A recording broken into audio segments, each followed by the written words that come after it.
Let's try some really thick stuff. This is quite difficult to cut for any knife.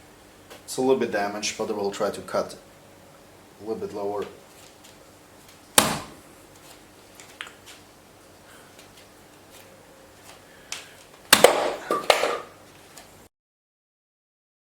This is the biggest of the holdout series with the full 6-inch or 15 centimeter blade, in this case in the fully serrated cutting edge.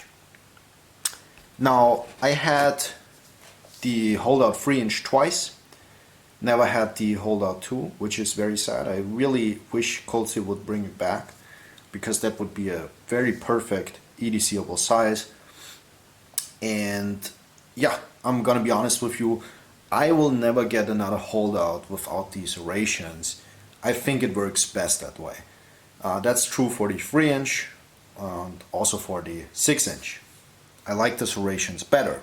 However, a couple things you have to know about these is this knife is decently thick behind the edge. Like it's not, and you can see how shallow these serrations are. It's not a really wide edge bevel. This is really thick behind the edge. It's a stout knife. Blade stock thickness also decent. This is decently strong on the spine.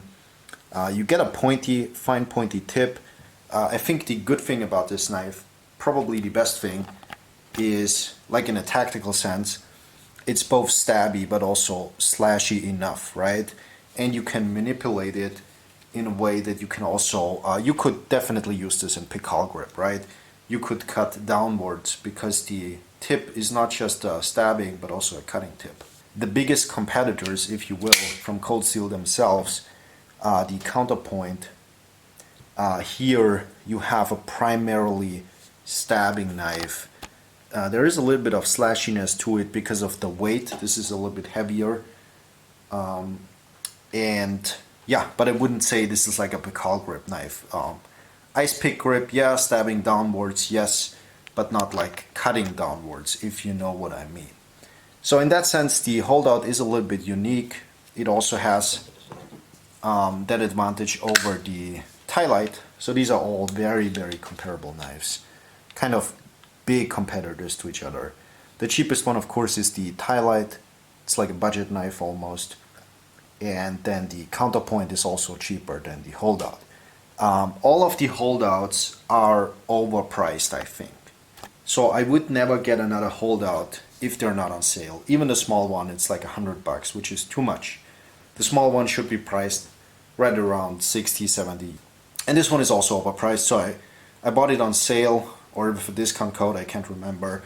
I did some mods on the scales, we're gonna talk about that in a second. Yeah, so the Light, the holdout, and the Voyager, another competitor to it, these are all 211 grams, which is 7.4 ounces.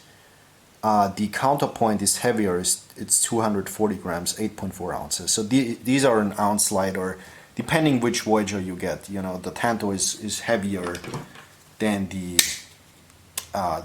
Vaquero, for instance, or the Clipboard. These other guys, they feature liners, and the holdout relies solely on its G10 construction because these are like FRN type of material, which is not bad. I think Cold Steel does a really good job. Also with the grippy texture. I'm not sure if they still make the grippy texture on the FRN. They certainly don't do it on the G10, which is a bummer, I think, because I think a tactical knife, especially one that has no guard, needs as much texture as possible, I think. So, which is why I did this modification where I did a drilling texture. Basically, I just drilled holes in the scales. It's very easy, very simple to do, very straightforward. And yeah, now it works a little bit better. It's a little bit grippier than before. Not as grippy as I would like it to be. Yeah. So I think it's bad that Cold Steel discontinued their grippy G10. The Peel Plate G10 I think was a good solution for all the Cold Steel knives. The Recons still need it, the holdout especially needs it. You can do a bunch of modifications, right? You could do it with a Dremel. You could probably do some stick tape or something like that. But yeah, I opted for the drilling texture because I think it looks decently good also at the same time. A lot of these holes, always have liked them on other cold steel knives as well, because they help you with orientating the knife very quickly. Your finger goes in there and it feels very, very natural, and it's a very good way of transitioning. The counterpoint also has that. The Tylite has those holes, but more for weight rather than for changing grips.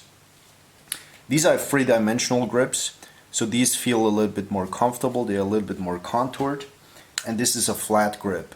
So this one carries better, but the other ones feel better. So that's also a difference. But carryability is very high. These knives are heavy compared to 4-inch knives, of course, but for the size, these are actually lightweight. So I like that. You get the triad lock on these, of course. You don't get that on the cheaper Tylite. I still like this knife. I think it's incredibly strong. Yeah, the triad lock, of course, is a little bit of an upgrade, strength-wise also. I like the clip. I like that it is symmetrical, that you can change it to the other side. It's a really good clip. It works really well. It's a little bit larger. I like that. It works good. Wish it was black, of course. But that's what it is. I like the details on the backspacer. The quality on this knife is really, really good. There's nothing to complain about other than the edge might be slightly too thick. So I wish this knife was ground a little bit thinner. Maybe one day I will regrind it myself to make it cut a little bit better. Speaking of cutting, it did perform well during bottle cuts. It was not the best knife ever that I've done bottle cuts with. I have cut other things as well, and those things usually work rather well. It's not the best overall cutting performance that I've seen in a knife, in a tactical knife. But it's good. There is nothing to complain about. I really like the tip. Working with the tip is incredible. This knife is slashy and stabby and cuts downwards, upwards in any position.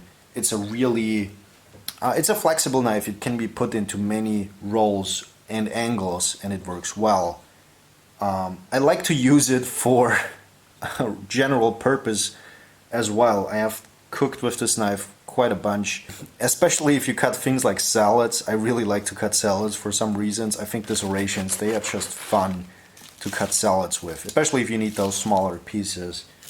It's really fun to do work with it. So yeah, the holdout, I can recommend it. I would wait for a better price. Would not buy it full price. If you want more cutting performance in a serrated cold steel, I would go with a Voyager. I think you will have more performance in those knives.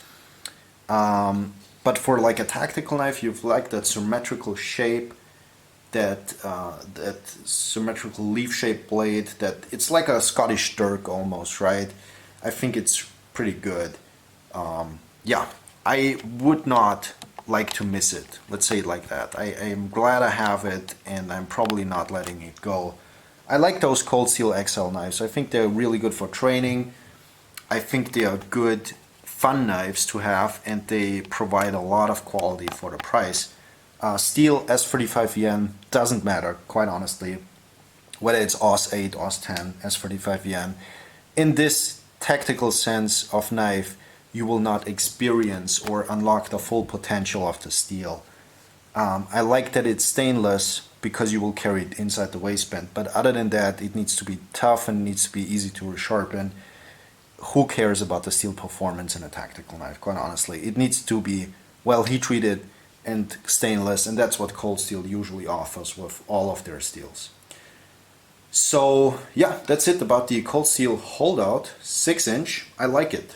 Quite honestly, I like it. I wish it had the grippy texture, and I wish it was thinner behind the edge. That's it. Other than that, no complaints whatsoever.